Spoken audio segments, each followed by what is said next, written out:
da mi je samo 5 minuta vlasti. Često čujem nekog nezadovoljnika kako preti nekome. Ta čudna rečenica izgleda da postoji samo kod Srba, jer ko bi drugi bio toliko lud da veruje kako bi nešto promenio za samo 5 minuta na vlasti. Ali vlast izgleda da je jača od bilo koje druge droge. To je inače jedan od retkih muških poroka koje ne posjedujem. U životu nisam vladao ni sa kim, a često ni sa samim sobom, pa ne znam u čemu je stvar. Da me nisu uporno jurile sve vlasti u ovoj zemlji, mogao sam da dobijem maniju gonjenja, ali njihove vođe upoznao sam tek kada su pali.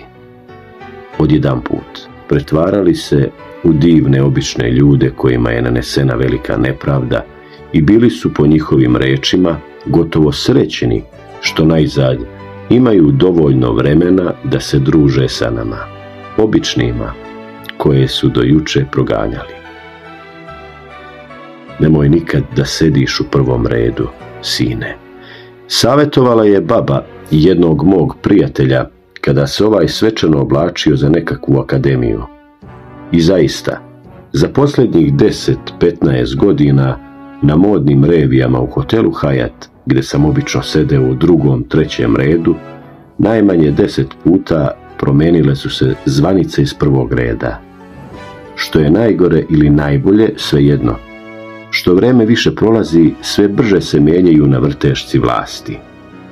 Ali amnezija ostaje ista. To kratkotrajno pamćenje ili njegov gubitak, kao da neguju sve generacije političara koji kod nas veoma brzo posle silaska sa vlasti zaboravljaju kako su se ponašali dok su bili na vrhu.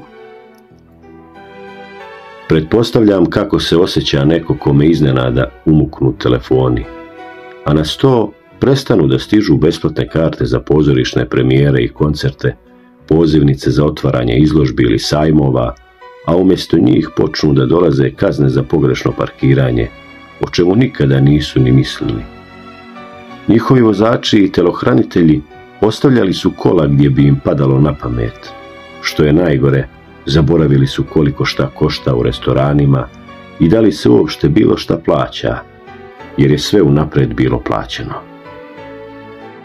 Oni što su se najmanje 5 puta pojavljivali u svakim televizijskim vestima, danas mogu da budu viđeni na televiziji jedino ako pobede na predtakmičenju za neki kviz, u šta sumnjam. I svako od njih, kao da nije ništa naučio od istorije propasti svojih prethodnika.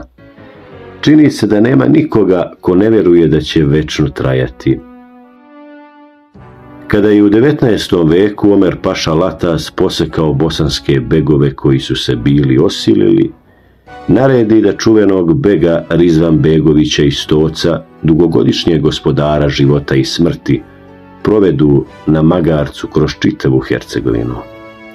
Magarca je na povodcu vodio njegov najstariji sin. Pratili su ih Latasovi askeri i kogod da bi prišao pored nekada najmoćnijeg, sada poniženog starca, ili bi ga pljunuo ili udario ili se bacio kamenom na njega, i tada mu u susret naiđe neka grdosija od čoveka, ljutog izgleda i prekog pogleda. E moj Bože, reče jedan od vojnika koji ga je pratio, kad te ovaj udari, sa zemljom će te sastaviti. Neće on meni ništa, reče beg Rizvan Begović, njemu nijesam nikakva dobra učinio. Tekst napisao Momo Kapor, čitao Miloš Milošević. Za još ovakvih video snimaka zapratite kanal. Do nekog narednog susreta, doviđenja.